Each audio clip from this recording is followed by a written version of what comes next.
Welcome to মনোবল global academy, the hub of scientific happiness. জ্ঞান গর্ব জীবনকে করে উন্নত।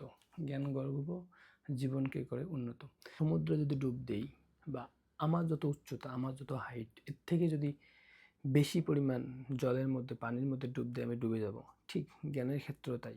আমি যে আমার বর্তমান যে জ্ঞানটা আছে বা আমি যে চিন্তা চেতনা বা ভাবাদর্শ বা আদর্শ যে জ্ঞান আমি ধারণ করি, এই জ্ঞানের থেকে যদি আমি বেশি জ্ঞান বহন করি, বেশি জ্ঞানের কোনো ব্যক্তির কাছে যাই বা যার বেশি জ্ঞান আছে তার কাছে যাই, তাহলে আমার যে জ্ঞান দিয়ে আমি নিজেকে মেজার করলাম, পরিমাপ করলাম, ওই বড় জ্ঞান সম্পন্ন ব্যক্তির কাছে গেলে আমার জ্ঞান তখন ছোট হয়।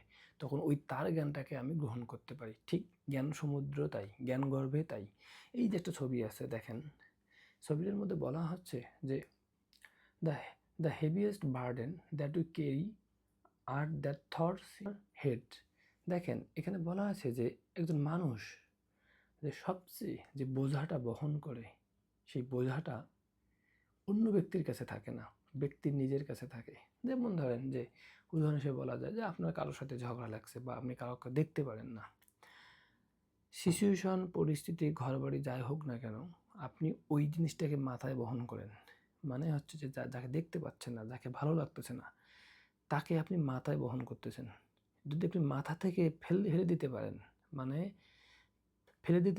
ওইটা না ভাবে অন্য কিছু ভাবেন, পজিটিভ জিনিস, তাহলে ওই ব্যক্তি দূর থেকে আপনার যতই ক্ষতি করার চেষ্টা করুক না কেন বা করুক না কেন, করতে পারবে না। আপনি তার জায়গা থেকে সে করতেছে, কিন্তু আপনি এটা বহন করতেছেন না।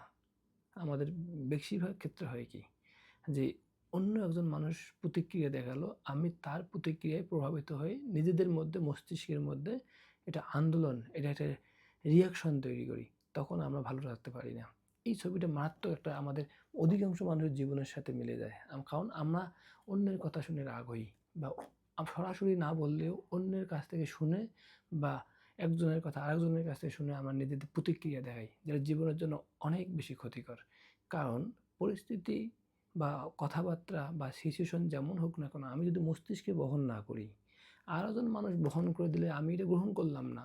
তো বহন করা আর গ্রহণ করা, কেউ এসে বললো আমরা এটা শুনেই ওই হয়ে যাই, মানে প্রতিক্রিয়া দেখাতে যাই। মানে গল্পটা ঠিক এরকমই যে আপনারা জানেন যে এক ব্যক্তি বলেছে যে আপনার কান চিলে নিয়ে গেছে। আমরা নিজেরা কানের দিকে না তাকিয়ে শুধু ঘটনার দিকে যাচ্ছি। এইটা আমাদের গ্রাম সমাজে, শহরে অধিকাংশ সময় ঘটে থাকে, যে আমরা সিচুয়েশনটাকে না বুঝে মানুষের কথার প্রতি রিয়াকশন দেখাই।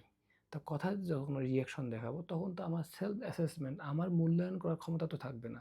আমাদের সবার জীবনে অনেক সমস্যা, অনেক অভাব, অনেক দারিদ্রতা, অনেক কষ্ট, অনেক না পাওয়ার বেদনা। এরকম করতে করতে করতে আমরা এরকম অবস্থায় সবাই জড়িত, অধিকাংশ মানুষ। দেখুন ছবিটা, শরীরের ওজনটা হচ্ছে যে মানুষের 60-70 কেজি, মস্তিষ্কের ওজন 1.5 কেজি। এই যে মস্তিষ্ক বেড়ে গেছে, মানুষের শরীর কি, এই যে 60-70-80 কেজি সে শরীর, আমার দেহটা, এটা তখন নিচে নেমে গেছে, দাবায় ফেলছে 1.5 কেজি মস্তিষ্ক। দেখছেন, অধিকাংশ ক্ষেত্রেই আমাদের বাংলাদেশের অধিকাংশ, প্রতি 4 জন মানুষের 1 জন মানুষ মানসিকভাবে ভালো নেই, গবেষণার কথা। এবং আরও তো এখন সমাজ ব্যবস্থা এত অস্থিরতা, এই অবস্থাটা আমাদের অধিকাংশ ঘরে ঘরে অধিকাংশ মানুষের।